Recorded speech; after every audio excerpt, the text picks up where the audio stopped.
All right, peace, everybody. Peace, peace, peace. Shalom. How y'all doing out there? What's going on? What's going on? Peace, peace, peace. So, today we are talking about. Okay, so I choked Kashia. Thank you for that. Give thanks. We can roll with it. Roll with it. So, peace, DJ. Peace, peace, peace.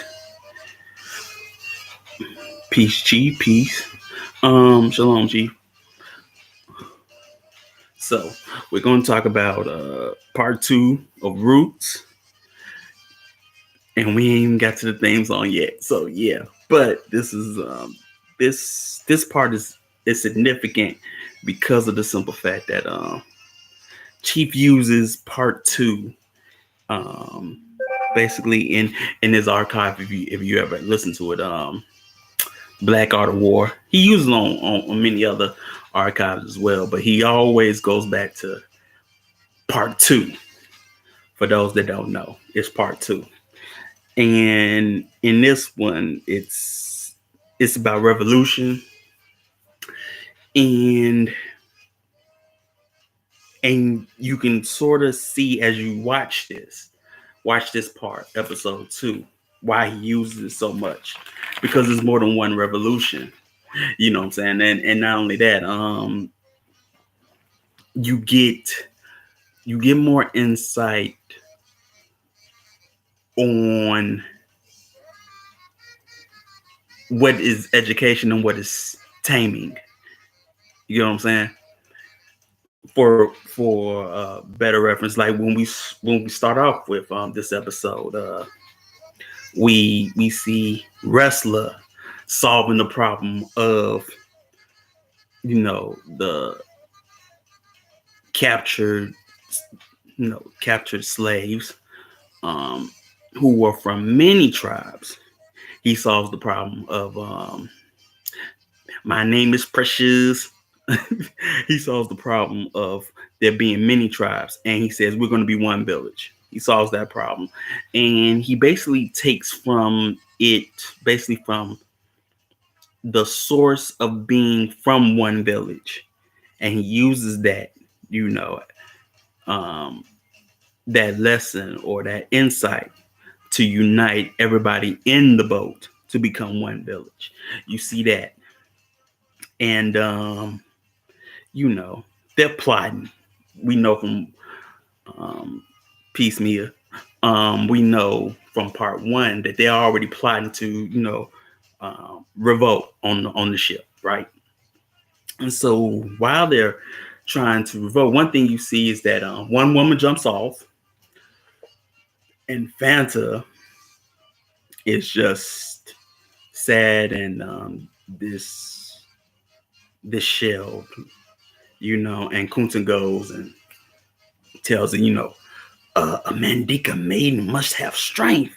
And she's like, I'm no longer a Mandika maiden, which we get her meaning by that, right? But that whole tussle with the women, with the slavers and whatnot, creates an opportunity, for the the enslaved Africans and wrestling them to bank on, while the first lieutenant or the first mate is busy slapping around the the ship hands. They are the one that has the key, right? And they're all looking at him like, oh, we can get him. He skinny looking dude. And so they take that opportunity to, have an insurrection. And then you see that like I said, at the start of this, it starts off with a revolution, right?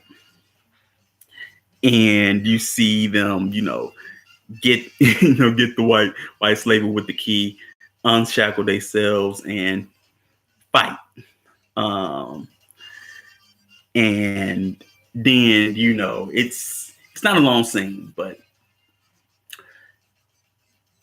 the insurrection is quelled just with the shot of a cannonball.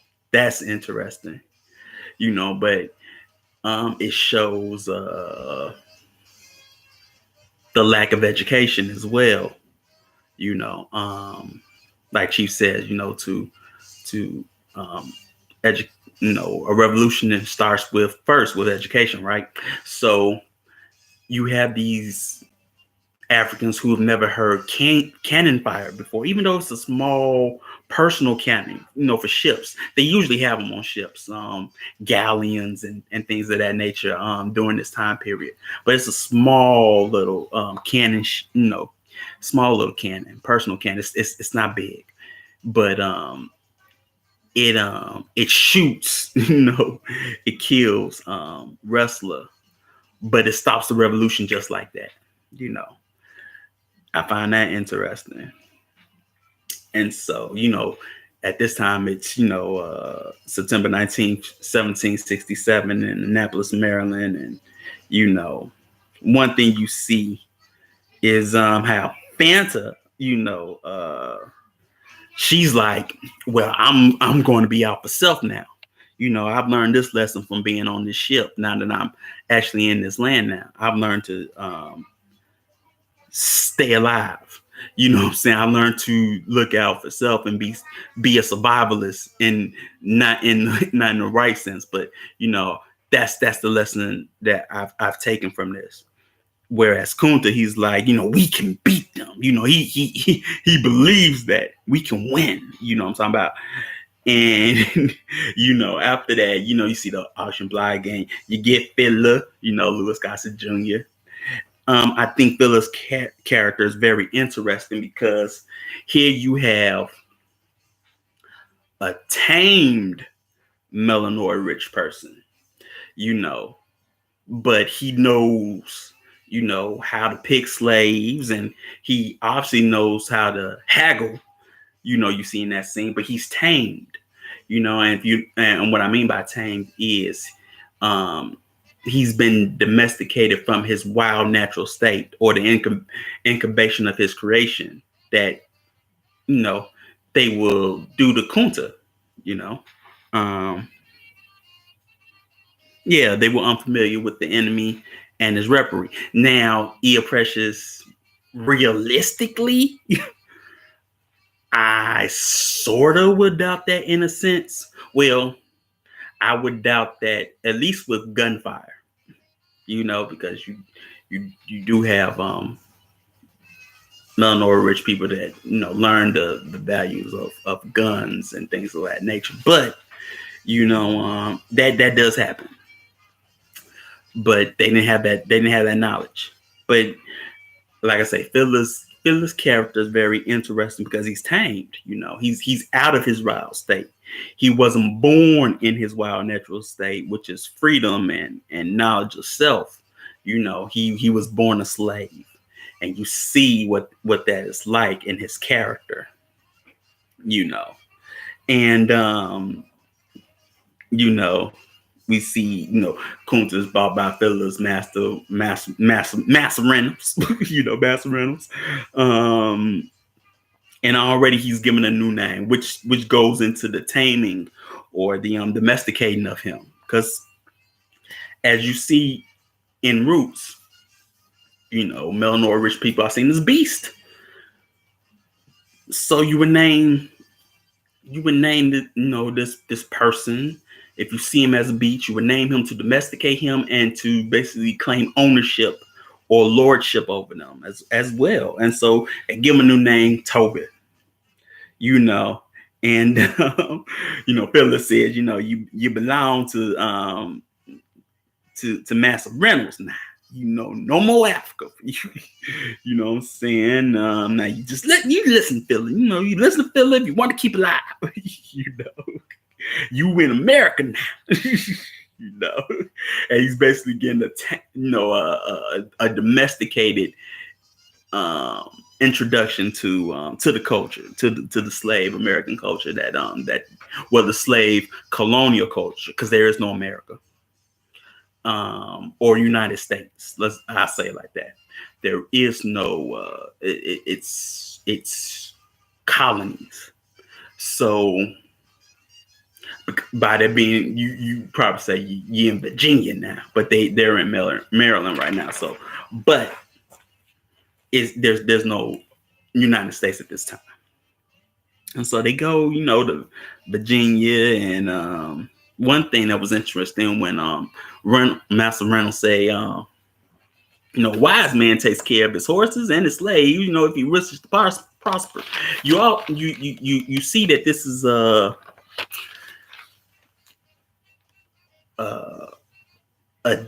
deed that's basically sanctioned by the church, and like it's permissible. If you wish to prosper, you take care of your horses and your slaves. It's like he's only doing his due diligence, as the master of his own plantation or master of his own house. But he gives Kunta to Phila, and says he's your responsibility. Basically, he's in charge of his taming, his domestication for 6 months, And so his first lesson, Kunta's first lesson is that, that Phila says, your name is Toby. But one thing was interesting is how Phila names himself, saying he's Sarah's Phila. Which I took as his mother, and that was another thing I saw as the domestication, is that you are not the property of your father, the patriarch of your family. You're the property of your mother, which,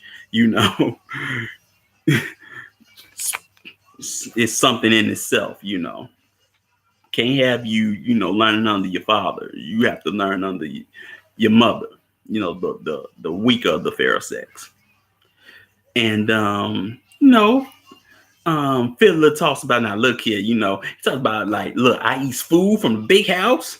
I got pine wood floors. And I have worked hard to get where I done got. You are not gonna mess this up for me. And all of this was given to me by Master Reynolds, what I'm talking about. And it's interesting because he's like, look, he's telling Kunta, look, I may be a slave, but I got a good thing going on here. You are not about to mess this up for me.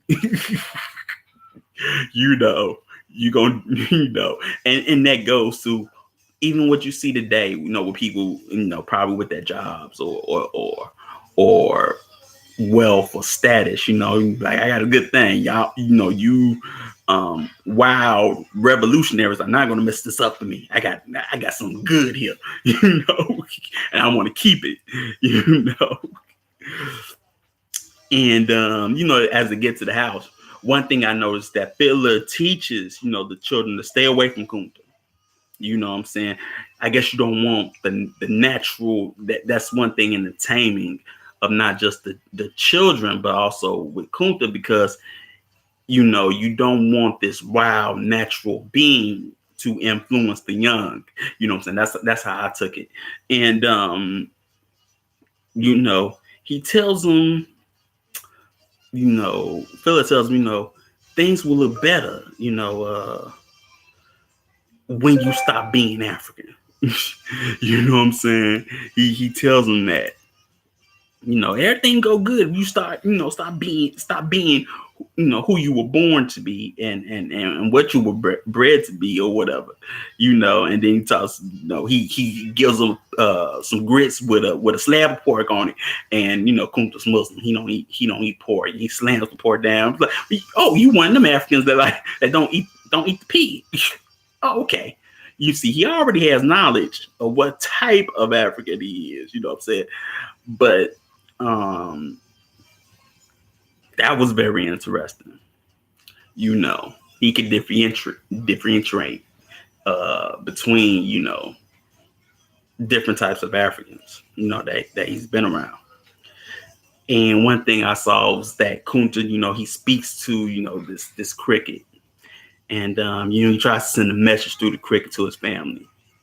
But one thing I like, because Kunta talks on how he knew all the, as he looked through all these slaves, he knew where everybody's tribe was. He said, I see people of the Wolof, of the Fulani, and everybody, but they don't, but they have forgotten who they were. They've forgotten you, Allah. You know what I'm saying? They don't even know themselves, which goes to show you sort of face that even today. You know how people know who you are. You may not know who you are, but they know who you are, just by looking at you. And that goes in with the taming, but also I also thought, as I was listening to this Chief, Black Art of Warfare, that little information of knowing who everybody was could have helped Kunta's insurrection, with running away, because he's going to run away. That could have helped, maybe if he would have passed on that knowledge of who this person was, who that person was, giving them something back, that could have helped, because like you said, you need everybody from each arena, or each, from different standpoints to make your revolution victorious. Otherwise, it don't work, because Kunta's pretty much by himself, but he would have pretty much gave that, maybe that information. I probably would have went a long way of him not getting caught, because somebody would have been like, oh, he's a cool guy, or I ain't seen him, what I'm saying? Or they would have gave him more information on the seasons. He didn't have knowledge of the seasons, when he ran away. He didn't have knowledge of snow, or that one thing that, if you don't have on those shoes, or somebody probably would say, here's my shoes. Because if you don't have on those shoes and you run through that snow, sooner or later, your feet are going to bleed, and them dogs going to, track you through the snow. Or if he would have got more good with Fiddler, he probably would have gave him more knowledge of the terrain, and the metric system, in a sense, how, if you seen the episode, how, Kunta asks, basically, he's trying to go see Fanta at one point. He's like, how far is Junction? And Philip says, no, maybe 15, 20 miles. And Kunta's like, days, Philip, days,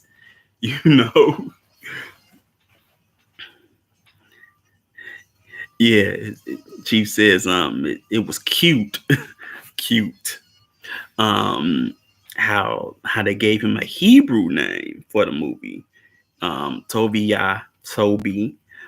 is the name of the original Hebrew, meaning Yah is good. Also, Kunta never referred to himself as an African, but by his tribe. Yeah, he was Mandinka. You know what I'm saying? And that's how he saw himself. You got to understand as well that Africa comes from a person, Scipio Africanus, who conquered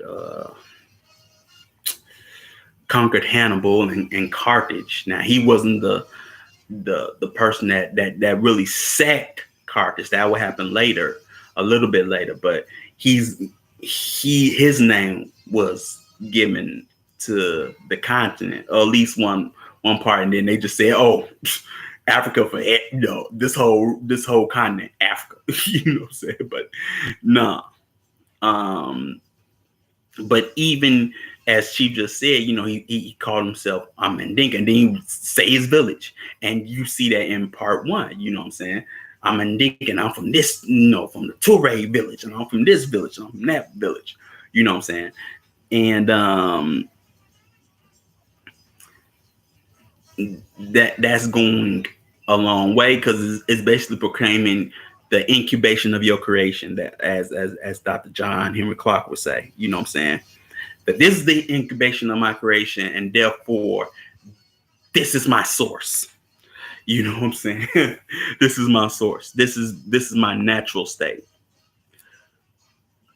And another thing you see in the movie, well, in the TV show, is how, the Reynolds and his brother and the overseer, I forget the overseer's name, but he was Irish. The irony in that. And Irish or Scottish, but you could tell by his accent.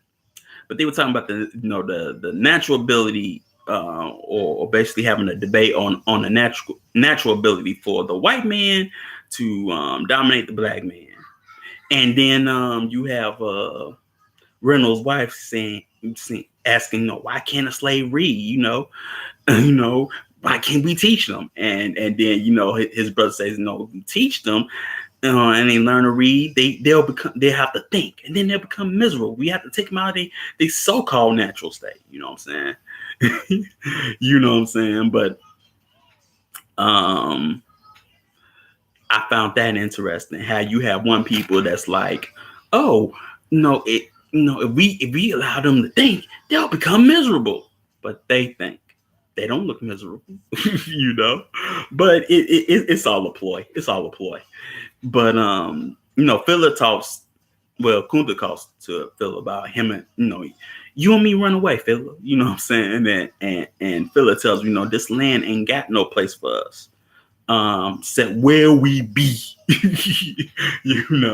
and he's right to a point, because with the knowledge, you gotta remember these are 13 colonies. This is 1767.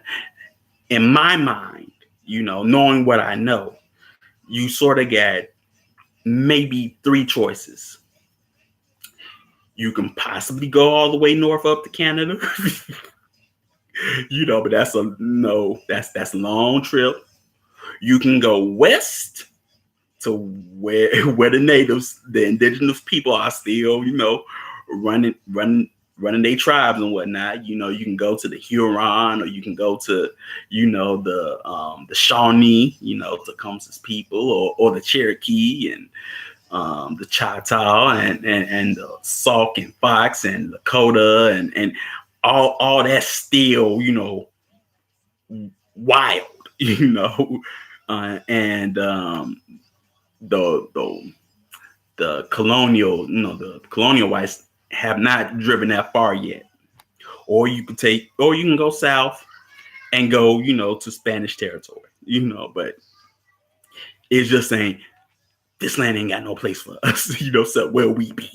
But that's also goes to Philip's miseducation or his taming to think that there's nowhere that you can hide. You know what I'm saying? There's nowhere we can go, to hide and get away from these cruel masters and the plantation and slavery. There's no way we can go. That goes into the taming, you know what I'm saying? And once again, also in the movie, we see Kunta being ostracized by Philip, because one of the young girls, what's her name? I got it written down here.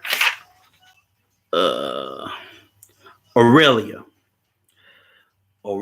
which that name is interesting because the root of it for me is, I think of Marcus Aurelius, Aurelius, just the female version. But Aurelia, wants to talk to, Kunta, but Philip says, getting me and eat freshly girls like you for breakfast, And that was interesting. Let him stay away from, from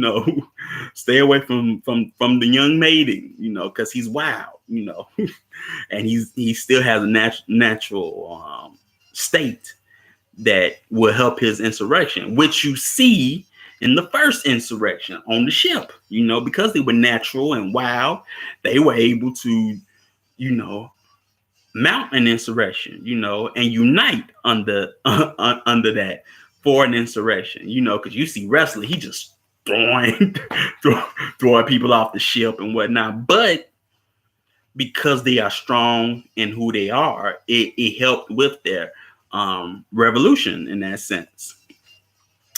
And after that, you see Aurelia, because I was going to talk about her now anyway. She's being sent to the overseer, Mr. Ames, that's his name.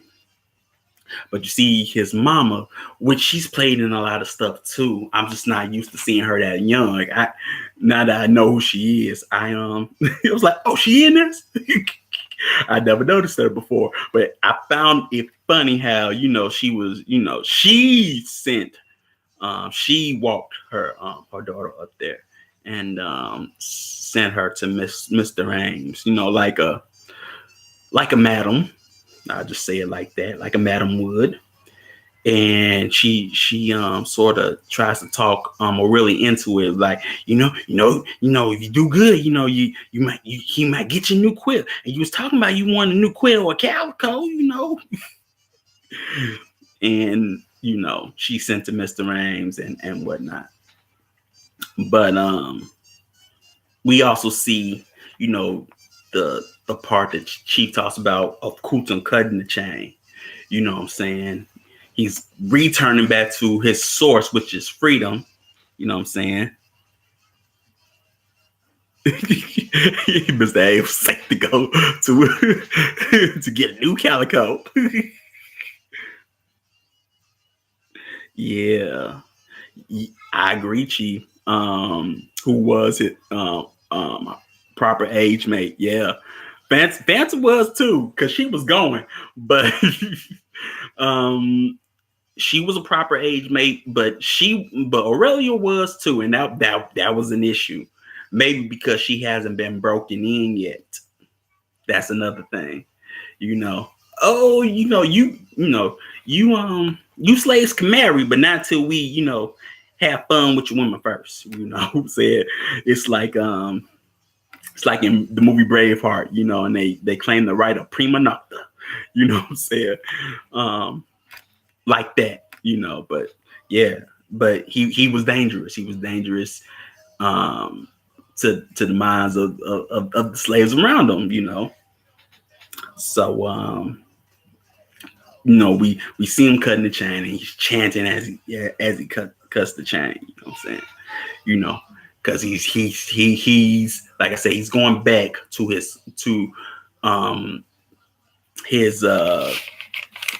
natural state, which is freedom. You know what I'm saying? And that's his first movements. His first movements is freedom. And one thing he asked Philip, what's Christmas? What's a birthday? And he gives them some insight on what Christmas is. He's like a day, where white folks give things to each other that they don't need. And you think about toto. Yeah, he chants like that. And but what Philip says that's very interesting, because that speaks on the consumerism, even at that time, of whites at that time. They give each other things that they don't need. And even as a slave, you see that, you may not have what you need, whether it's good clothing or food or even good shelter. But, they give each other access on what they need. You know what I'm saying? Oh, plus on the boat, they chanted whale through. Well, yes, they did, Chief. It all starts with a chant, whale to means we will kill. Yeah, Chief. I feel that, because as they were, they were dancing, they were getting it, and they'll just look at them, well too, like, in they're in their natural state. You see anybody that does wrong to them, oh, we gonna kill you. That's going back to that source. Any harm that someone does to us, we will, revisit it back on them. And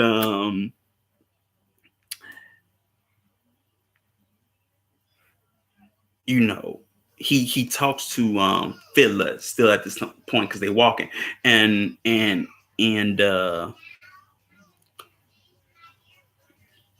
Kunta cuts the chain, and Philly hits him and whatnot, and everything. Because I know Chief, Chief didn't tell you the whole scene, but he hits me. He's like, "Boy, you didn't think about Philly. You didn't think about me.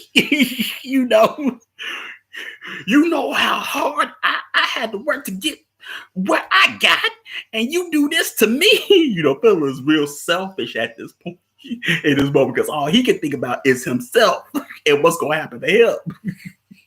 You know what I'm saying? And then Kunta's like, "Well, Philip, I'll stay. You can't stay. Once Mr. Ames see that you done cut your shackles loose, he gonna skin you alive. You gotta go now. And then he says, "Well, Philip, you come with me. You know, you Philip, yeah, me. You Philip, yeah, me. And then that's when he says, it's too cold and I'm too old. Says it's too cold and I'm too old. And he packs up everything for Kunta. And Kunta runs, what I'm saying? But then you see Philip, a little heartbroken because they hug, and Philip hugs him like that's his son or something like that, right? And he says, "What's it like to be free African? What's it like to be, what's that like?" You know what I'm saying? And already, I guess you see Kunta wearing off on Philip because now he wants to know. Because one thing, I ain't got to that scene yet, but one thing is he's already at least gave Philip a thought on what the first movements is. What's it like to be free? Because I was born in bondage. That was my first movements. But me and those before me, they make movements to reclaim that. We just stayed as is. So what's that like, Kunta? What's that? What's it like to be free? Must be something nice. Must be nice. I ain't gonna do it, but it must be nice. Must be nice, But and Kunta runs, you know what I'm saying? And like I said, Kunta's first movements of sorts was freedom and knowledge of self, and Fiddler's was slavery and domestication, being a beast of burden and things of that nature. You know what I'm saying? Not really having an identity, And so he runs, with the chains, and as it starts to snow in Virginia, they end up catching him with dogs, and they bring him back. Ames brings him back, and he's like, "Oh, you mine now," And then William tells Fiddler, "Oh, they got him." So Fiddler goes to, Master Reynolds, trying to plead on his behalf, like, "Master Reynolds, you got an investment here." You know what I'm saying? "I understand what he done, but," and then, Master Reynolds like, "You feel me, Fiddler?" You know what I'm saying? "And we'll have to deal with you later, but I'm not gonna know." You know what I'm saying? But you see, Fiddler is trying to haggle or schmooze his way to help Kunta out in a sense. Chief says probably even more confusing for Kunta considering his captors, because at that time in Jufre, yeah, that time in Jufre, it was generally forbidden to sell Deula the Ula Muslims as Kunta would have been to Christians. Right, right, right. That's right, G. You know. But that would have been very confusing. But um then we have the famous whip scene, right? I call it famous because they always use that, at least when I was a kid. When they were bringing out Roots on VHS or whatever, they always use that saying. Then he's like Kunta Kinte, and then that's all you see. You know what I'm talking about. And and you see, you got a strong melanoid rich male whipping Kunta. It's not Ames that's doing it, which you would figure it would have been him, since he's always like, let me get a hold of him. I'll train, I'll tame him, you know what I'm saying? But no, he uses, someone that looks like Kunta, or melanin rich like him. Um, like, you sold me these these heathen infidels. That's why they had to do the kidnapping scene, unless she was Hebrew. Right, right, because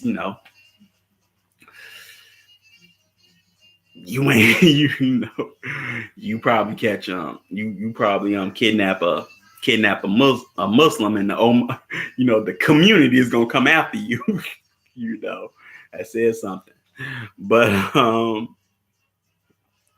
you know in the whip scene, you see the taming and the domestication of Kunta when it comes to the name. What's your name? It's Toby, and he's like, Kunta Kinte. What's your name? I want everybody to, all the slaves that's around Mr. Adams. I want everybody to watch this, and I want you to tell them your name so they can hear it. And for many, it's Kunta. It's Kunta. And he keeps on getting whipped, and then he finally relents and says, it's Toby. And he said, cut him down. And here comes Fiddler, and he's like, don't you worry about what that white man say. Your name is Kunta. Like I say, he already planted the seed in Fiddler, right? And he said, that's who you always gonna be. Kunta. And then he says, there's always there's gonna be another day. And my insight was, this is always gonna be another day for you to run. That's what he's telling them. It's gonna be another day for you to run again. Because forget it. Spoilers if you don't know. You know what I'm saying? Kunta's gonna run again. I mean, hey, this one's been out since before I was born. So if you don't know, he's going to run again. But yeah, coming to America, say, can you see? We ain't gonna even talk about that, because that's even a movie to be talked about on What's Wrong with It 1 and 2. And give thanks to you and you, Chief, and Brother Vermont for pointing that out to me, because I was all about the comedy nostalgia, because that movie is funny. That boy good. You must be crazy. He good. You must be crazy. So, but after that scene, that's the end. But you see that the taming of something, what I'm saying, is to take for them that their wild natural state.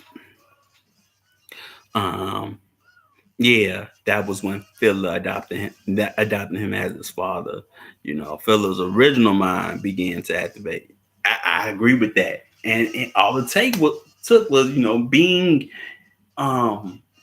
being around Kunta well enough, to, you know, once say, this boy's mine, you know what I'm saying? Because don't nobody else come around him but Philip, you know what I'm saying? And that that was a good part to take from it, you know what I'm saying? You know, this this wild African, you know what I'm saying, is alone with no family, you know what I'm saying. But I'm gonna take care of him, you know what I'm saying. Like I've been take care of him. You know, he's putting my responsibility. Now he really gonna be my responsibility because I want him to be my responsibility. In that sense, I think Philip was trying to say. And you also see that, if also take from this that the best opportunity to resist is in your wild state. You know, as you saw with the ship revolt, or for historical reference, Amistad. You know what I'm saying?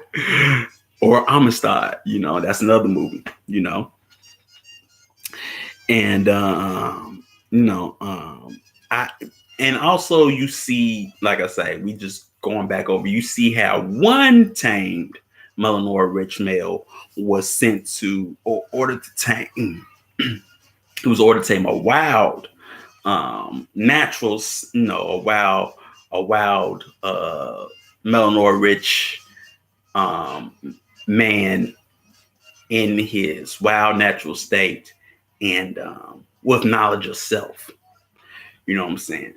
Now it's your job, Fiddler, to train him to be like everybody else. You know what I'm saying? Pretty much, without me having to, go into the racial epithets and things like that. But it's your job to, make him into a good field hand now. you know. Of course, at this time they didn't have Southern accents, because like I said, this is this is colonies of the British territory, of the British Crown. So they probably would have had uh, a mutated English accent, before it became countrified. I just say it like that. And that's that's pretty much the end as we know it. And like I say, I'm glad we got to part two, just because you can get the insight on Chief's previous archives and see for yourself that just like Kunta, like Chief said at one point, once you run, you always be known as a runner, and that's gonna be Kunta. He's always gonna be known as a runner, and he's gonna wear the marks of a runner. you know, that's not gonna stop. That's not gonna stop at all, which is a good thing, and you'll see that. Another thing, you get to see, what basically how to, or an example of basically going back to the source. Kunta's going back to being Kunta Kinte, because that's all he's ever been, being Mandinka and being free. But what was interesting that that from part one to part two, it seemed like Kunta was able to take a few curves more than he did in when he read the first time. Like you running through them trees, you taking a few dips. Why you couldn't do that? In the homeland. I'm just saying. I mean, at least there you know where you're going. But here you taking dips and you don't know where you going. But another thing, Kunta's Muslim. You would think he doesn't even have not education on astrology, which is interesting. Thinking how the Moors and them gave that knowledge. But that is what it is. But that is all. That's all I got. So next strong, we will be doing part 3. And that's going to be interesting because if memory serves me correct, we should be getting into John Amos. you know. And we were just talking about coming to America. We're gonna sign Amos, and we, from Good Times to Coming to America to, he's that actor's been in a bunch of things, man. Amazing. So that's all I have. And I want to give thanks to everybody that showed up, and give thanks to you, Chief, because I know this probably was your favorite part in Roots. Since you talked about it so much, what I'm saying, and got so much insight from just this one part, what I'm saying. So give thanks for showing out with it, what I'm saying, and giving that understanding, and so Vakasha, Emma Precious, what I'm saying, and I will see y'all next strong when we get into part 3. So peace, everybody.